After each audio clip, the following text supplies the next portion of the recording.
salaamaaleykum yéen a ngi ak Sala bu seen émission fee mu fi ak feneen seafood façon fee mu fi ak feneen li ngeen indil suñu ingrédients yépp ngi noonu nga suñu maïs ngi noonu dañ ko précuire suñuy persil suñu pomme de terre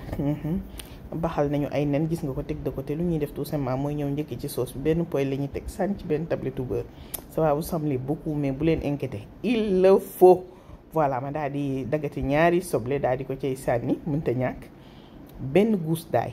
ma pressé ko daal di ko ciy sotti ñaari soufia moom ko soxla parce que mooy indi peps bi ci sauce bi c'est important da ciy neex bay bëgg dee ñu mélanger daal di ñëw am nañ foofu suñu ay épices yëpp a ngi noonu ma bindal leen gis ngeen teg nañu ndox bi ci laa baxal mboq bi donc c'est salé c'est important voilà léegi épices yi rek lañ ci dolli daal di ñëw jël crevettes yi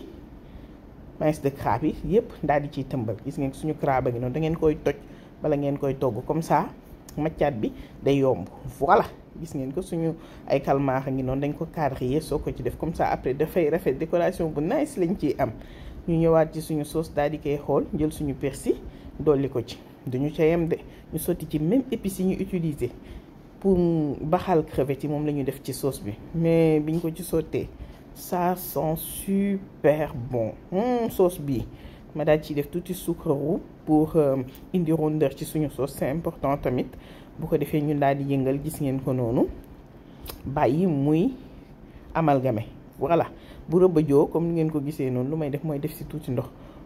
voilà mu leen neex mu ngi utiliser bouillon bi ñu baxalee crevettes yi mais bon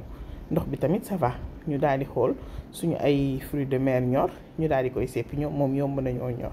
gis ngeen carrillage bi nu mu rafetee ci calmar bi kii bi mooy tax doo leen ko gis coolo bi ñu daal di def suñuy pomme de terre def suñu langouste tëj bàyyi muy baax ñu indi ñetti citron pressé ko sotti ko ci suñu sauce daal di xorom tuñ ca yem ñu laal ci som poobar daal di koy mixer ku mu neex mën nga ko utiliser noonu mais man dama ko mixer te boo ko mixer c'est plus onctueux mag nga suñuy pomme de terre ñor ñu jël suñuy fruits de mer daal di cay sànni fii moom muul yi rek moo ma faussé moo ma faux bon mais sinon ñoom ñëpp présent nañu tous les animaux de la mer ma sotti sauce bi gis nga ko noonu daal di koy mélanger voilà sama langouste ñëw mënu cee naaje ñu daal di ko ciy def moom tamit daal di koy wis tuuti sauce ku nekk da ngay jël sa wàll sànni nen yi mënta ñàkk consistant la def jëlal ma lii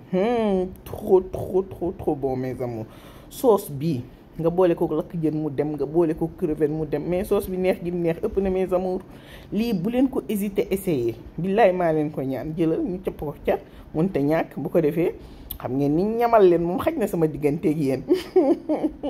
ma daal di leen koy ñamal waaye nag bu leen ci fàttee paccal li ngoom